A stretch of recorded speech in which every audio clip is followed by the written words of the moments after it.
সাল্লাল্লাহু আলাইহি ওয়াসাল্লাম বলেছেন, যখন কোন মুসলমান মুমিন ঈমানদার কলেমা পড়ে যে আমরা লা ইলাহা ইল্লাল্লাহ বললাম, এই যে কলেমা পড়লাম, নবীজি বলছে যখন ওই উম্মতের জবান থেকে কলেমা আওয়াজটা উচ্চারিত হয়, ওই আওয়াজটা বাইর হয়, শব্দটা দূরে ছড়িয়ে যায়, ওই শব্দটার সাথে সাথে এক ফেরেশতা ওই শব্দটা নিয়ে, ওই কলেমার ধ্বনিটা নিয়ে আল্লাহ আরশে মহল্লার দরওয়াজার কাছে গিয়ে মৌমাছির মতো গুনগুন আওয়াজ করতে থাকে। সুবহানাল্লাহ।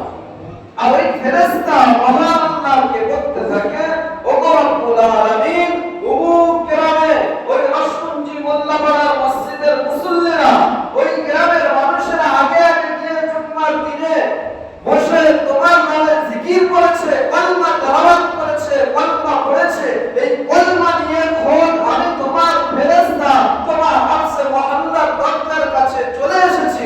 যতক্ষণ পর্যন্ত ওই মানুষগুলোকে, ওই বান্দাগুলোকে ক্ষমা না করবে, ততক্ষণ আমি এই আওয়াজ, এই গুনগুন শব্দ বন্ধ করব না। ফেরেশতার সাথে সাথে মহান আল্লাহ তাআলা তার মুখটা আরো ৭০,০০০ মুখ বানিয়ে দেয়। সুবহানাল্লাহ। এক মুখে যখন গুনগুন করছে আপনার আমার জন্য আল্লাহর দরবারে, তখন ৭০,০০০ মুখে যখন গুনগুন করে মৌমাছির মতো আরশের মহল্লার ফেরেশতারা তখন আরো ক্ষিপ্ত হয়ে যায়। আর এই কলমা বহনকারী ফেরেশতাটাকে বলতে থাকে, তুমি চুপ হয়ে যাও, শান্ত হয়ে যাও। এই ফেরেশতা কলমা যে নিয়ে গিয়েছে, আপনার আমার জবানের কলমাটা আরশের মহল্লার দরওয়াজার কাছে নিয়ে গিয়েছে, ওই ফেরেশতা চুপ হয় না। আরশের মহল্লার ফেরেশতারা আনন্দিত হয়ে বলতে থাকে, চুপ হয়ে যাও, শান্ত হয়ে যাও, কি দাবি আছে সেটা বলো, আমরা তোমার সাথে মহান আল্লাহর কাছে সুপারিশ করব। সুবহানাল্লাহ। তখন ওই ফেরেশতা বলে যে আল্লাহ, ওই বান্দাকে ক্ষমা করে দাও, আর ওই বান্দার উপর রহমত বর্ষিত করো, আর কিয়ামতের ময়দানে ওই বান্দাদেরকে আমি হাত ধরে ফুলসিরাত পার করে জান্নাতে নিয়ে যাব, এটা তুমি স্বীকৃতি দিয়ে দাও। সুবহানাল্লাহ। এই রকম ফেরেশতারা আবার আপনার জন্য আল্লাহর কাছে আরজি করে, আবার আপনার জন্য সুপারিশ করে। আমরা যদি আল্লাহর জিকির করতে থাকি, নবীর প্রতি বেশি বেশি দরুদ করতে থাকি, আল্লাহর হুকুম আহকাম অনুযায়ী চলতে পারি, দুনিয়াটা আমাদের জন্য কল্যাণকর হয়ে যাবে, আর চিরস্থায়ী শান্তির ঘর জান্নাত আমাদের জন্য অবধারিত হয়ে যাবে। সুবহানাল্লাহ। আর এক হাদিসের মধ্যে আছে, ইন্না আওলান নাসি ইয়াউমাল কিয়ামাতি আকতারুকুম আলাইহি আসসালাম। নবীজি বলছে, কাল কিয়ামতের ময়দানে ওই সমস্ত ব্যক্তিগুলো সবচেয়ে বেশি আমার কাছে থাকার হকদার হবে। তারা ওই সমস্ত ব্যক্তিরা যারা দুনিয়ার জীবনে বেশি বেশি বেশি বেশি আমার প্রতি দরুদ পড়েছে। সুবহানাল্লাহ। আজকে এক কিতাবের মধ্যে দেখছিলাম, হযরত ওমর রাদিয়াল্লাহু তাআলা থেকে বর্ণিত হাদিসটি জয়ীফ হাদিস, কিন্তু মানুষের ঈমান আরো মজবুতের জন্য একটা সহিহ নসিহত, যে কবরবাসীদের কাছে প্রত্যেকদিন ফেরেশতা গিয়ে বলতে থাকে, হে কবরবাসীরা, তোমরা কবরের মধ্যে রয়েছো, আর দুনিয়ার মধ্যে মানুষ জীবিত রয়েছে, ঘোরাফেরা করছে, কাজ কাম করছে, চলাফেরা করছে, কত রকমের তারা বিভিন্ন রকমের সেক্টরে রয়েছে। হে কবরবাসীরা, তোমাদের ওই দুনিয়ার মানুষের প্রতি রাগ হয় না, হিংসা হয় না, আফসোস হয় না? তখন ওই ফেরেশতার জবাবে কবরবাসী বলতে থাকে, হ্যাঁ, আমাদের রাগ হয়, আফসোস হয়, হিংসা হয়। বলছে কোন সমস্ত মানুষদের থেকে? যারা ওই সুদ খাচ্ছে, ঘুষ খাচ্ছে, লাফালাফি করছে, মারামারি করছে, ওদের থেকে? যারা আল্লাহর ইবাদতে মশগুল আছে, এদের থেকে? কবরবাসী বলে, ওই সমস্ত বান্দাদের দেখে আমাদের আফসোস হয়, হিংসা লাগে, যারা সবসময় মসজিদে যায়। যারা সবসময় মসজিদে যায়, এদের থেকে হিংসা হয়, আফসোস হয়। বলছে কারণ কি? বলছে কারণ তারা মসজিদে যেতে পারছে, আর আমরা মসজিদে যেতে পারছি না। তারা নামাজ পড়তে পারছে, আমরা কবরবাসী নামাজ পড়তে পারছি না। তারা আল্লাহর জিকির আজকার করতে পারছে, আমরা কবরবাসী আল্লাহর জিকির আজকার করতে পারছি না। বড় আফসোস হয়, বড় কষ্ট লাগে, বড় হিংসা হয় তাদের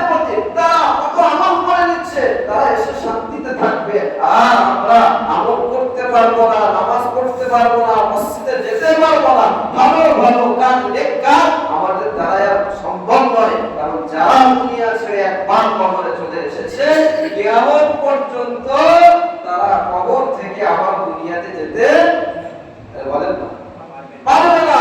ফেরেশতাদের জবাবে কবরবাসী বলছে এই সমস্ত মানুষদের থেকে আমাদের হিংসা আর আমাদের ভুলের কারণে, আমাদের ত্রুটির কারণে আমরা বড় লজ্জিত, আমরা বড় অপমানিত।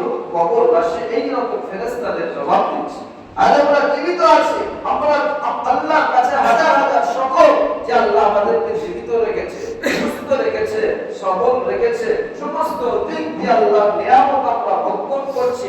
আমরা যদি আল্লাহ হয়ে যাই, আল্লাহ আমাদের হয়ে যাবে, ঠিক না ঠিক?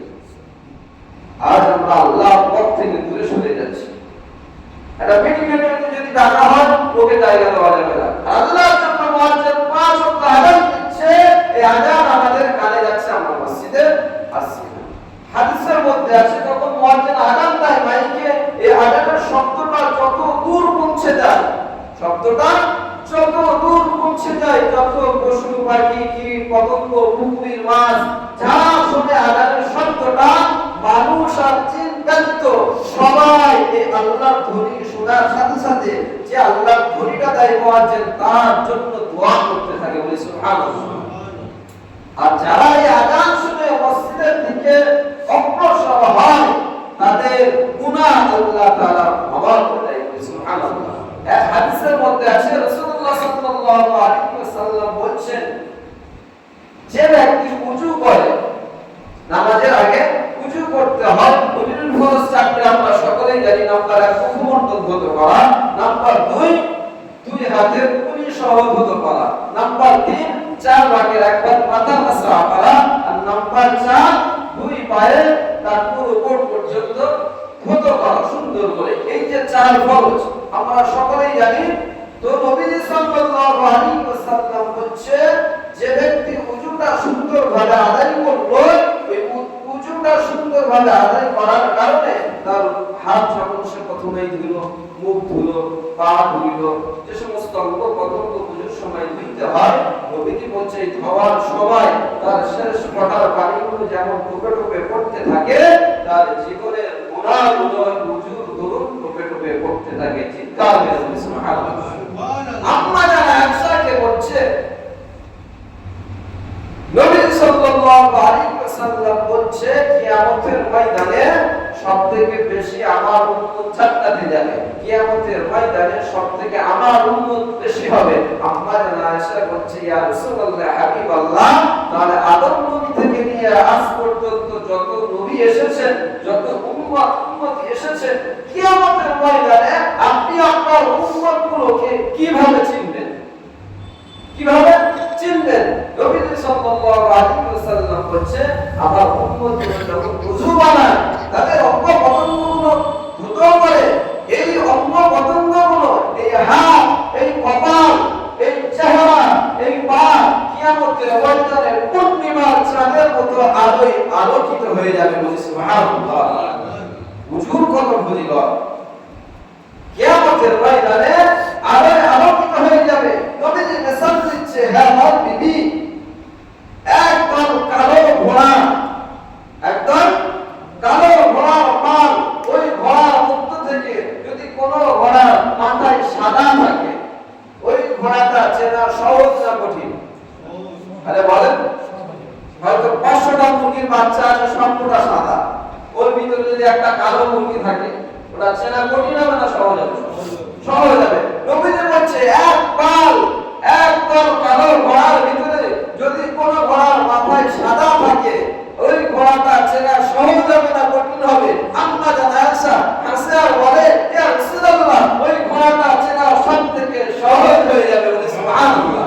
নবীজি বলছে, কাল কিয়ামতের ময়দানে যারা নামাজ পড়লো, কপালটা কালো হয়ে গেল, ওযু করলো, কপাল ধুলো, মুখ ধৌত করলো, হাত পা ধৌত করলো, এই সমস্ত অঙ্গ প্রত্যঙ্গ ওই কালো ঘোড়ার মাথা যেমন সাদা, যেমন বোঝা সম্ভব, তাড়াতাড়ি চিনে ফেলা সম্ভব, কিয়ামতের ময়দানে এই ওযু করে পড়নেওয়ালা নামাজীগুলোর চেহারা, তাদের মুখ, তাদের হাত, এগুলো ওই রকম নূরের আলোয় আলোকিত হয়ে যাবে আর আমি নবীজি সহজে তাদেরকে চিনে ফেলবো। শুধু তাই নয়, তাদেরকে হাউজে কাউসারের পানি পান করাবো, তাদেরকে যতক্ষণ পর্যন্ত আমি মা আমিনার সন্তান মুহাম্মদ সাল্লাল্লাহু আলাইহি ওয়াসাল্লাম জান্নাতের মধ্যে প্রবেশ না করাতে পারবো, ততক্ষণ আমি নিজেই জান্নাতে যাব না। আল্লাহু আকবার। নবীজি জানাচ্ছেন সেই নবী আমরা পেয়েছি, সেই নবীর প্রতি যদি আমরা বেশি বেশি মহব্বতের সাথে দুরূদ পড়ি, কিয়ামতের ময়দানে সবথেকে বেশি নবীর নিকটবর্তী কাছে আমরা হয়ে যাব। আজ আমাদের মুখে দুরূদ শোনা যায় না, আজ আমাদের মুখে আল্লাহর জিকির শোনা যায় না। এই যে কলেমা পড়া হয়, আমরা যে সমস্ত কলেমা সবাই সুবহানাল্লাহ জানি, আলহামদুলিল্লাহ জানি, আল্লাহু আকবার জানি, সবাই প্রথম কলেমা লা ইলাহা ইল্লাল্লাহ জানি, অনেকেই আমরা 10টা 20টা সূরা মুখস্থ আছে। এই জিকির আর কাজগুলো আমরা যত বেশি বেশি করব, তত বেশি আমাদের সওয়াব আল্লাহ তাআলা দিবেন। কোন ব্যক্তি যদি কবরবাসী 4000 কোটি বার যদি জিকির করে, আর কোন জীবিত ব্যক্তি দুনিয়ায় একবার জিকির করে, মুফাসসির কিরাম বলছেন 4000 কোটি বার জিকির করার অতটা সওয়াব ও পাবে না যতটা সওয়াব এই জীবিত ব্যক্তি একবার মরার পূর্বে পাবে। সুবহানাল্লাহ।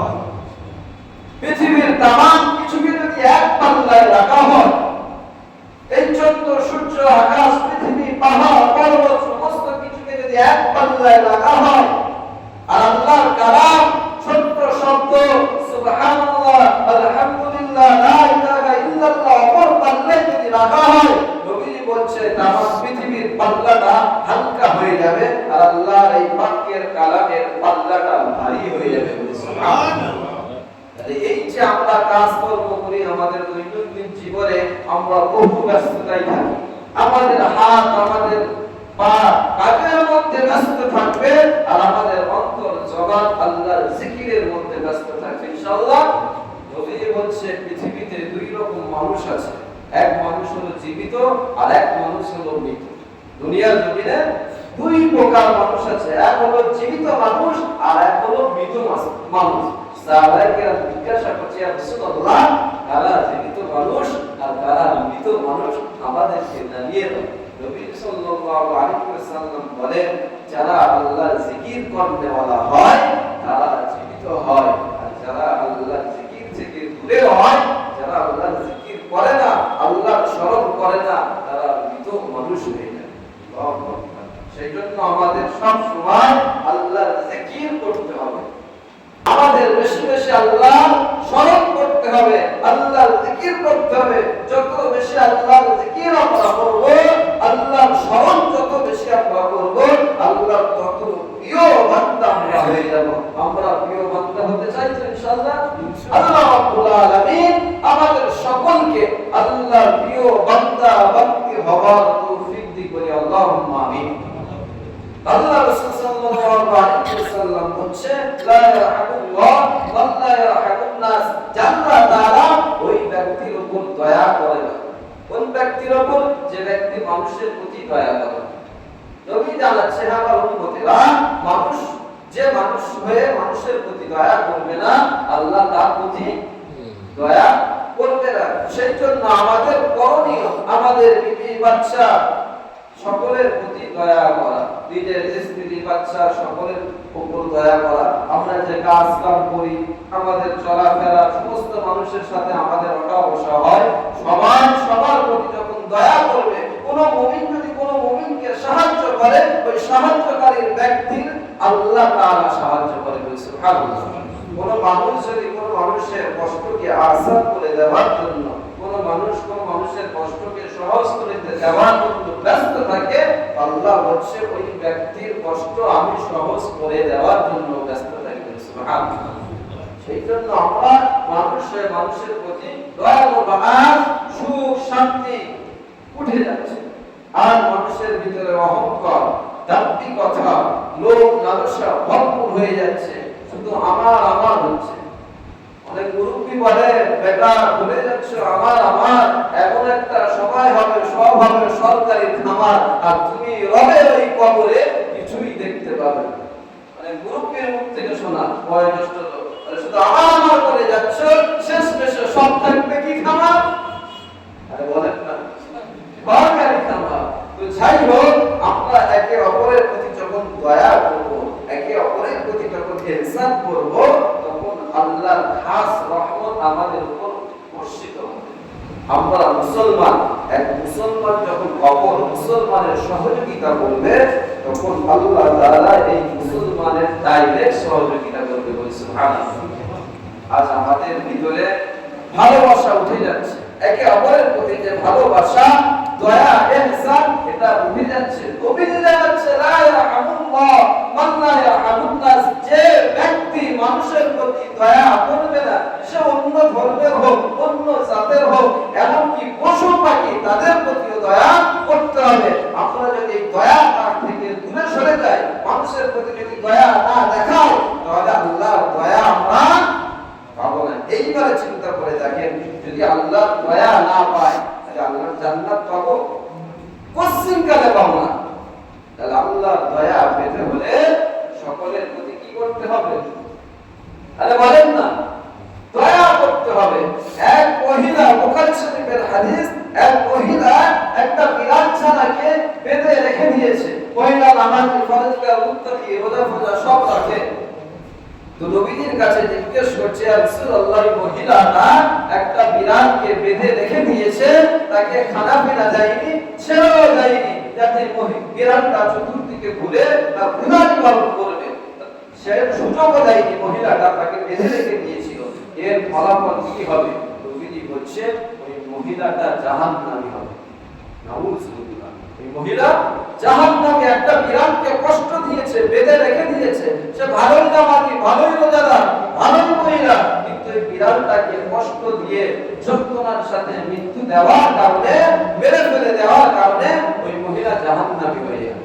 আর এক মহিলা, বাজে মহিলা, রাস্তা দিয়ে যাচ্ছে, মরুভূমি জায়গা দিয়ে যাচ্ছে, দেখছে খুব পিপাসিত হয়ে গিয়েছে, যাওয়ার কারণে দেখলো পানি পান করতে হবে, গিয়ে দেখছে একটা হাউজ আছে, কুয়া হয়েছে, নিচে নেমে পানি পান করেছে। করে আবার উঠে যাচ্ছে, যেতে যেতে দেখছে এক আল্লাহ ওয়ালা অপরাধী কুকুর জিহ্বা বার করে হাঁপাচ্ছে, নিঃশ্বাস নিতে থাকছে, মনে হয় যেন মরে যায় তাই ভাব। কুকুরটা মহিলাটা দেখে মনে করছে, কিছুক্ষণ আগে যেমন আমার পিপাসা লেগেছে, আমার গলা যেমন শুকিয়ে গিয়েছে, আমি যেমন তৃষ্ণার জ্বালায় ওই হাউজের মধ্যে, কুয়ার মধ্যে নেমে পানি পান করে এসে তৃষ্ণাটা নিবারণ করেছি, আমার মনে হয় এই কুকুরটাও সে তৃষ্ণার কারণে তার জিহ্বা বাইর করে হাঁপাতে থাকছে। অর্থাৎ এই কুকুরটাকে পানি পান করাতে হবে।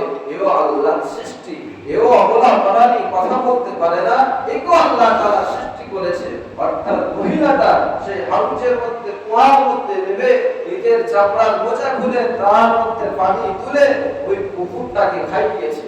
কুকুরটাকে খাওয়ানোর কারণে, এই কুকুরের প্রতি দয়া, ইহসান দেখানোর কারণে আল্লাহ তাআলা ঘোষণা করে দিচ্ছে, ওই মহিলা জান্নাতি যাবে। সুবহানাল্লাহ। আর একটু আওয়াজ দিয়ে বলেন না সুবহানাল্লাহ। মহিলাকে জান্নাতে আল্লাহ তাআলা ঘোষণা করে দিয়েছে। যাই হোক, আল্লাহ তাআলা আমাদের সকলকে ভালোবাসার সহিত একে অপরের প্রতি দয়া, ইহসান করার তৌফিক দিক করে। আমিন। ওয়া আখিরু দাওয়ানা আলহামদুলিল্লাহি রাব্বিল আলামিন।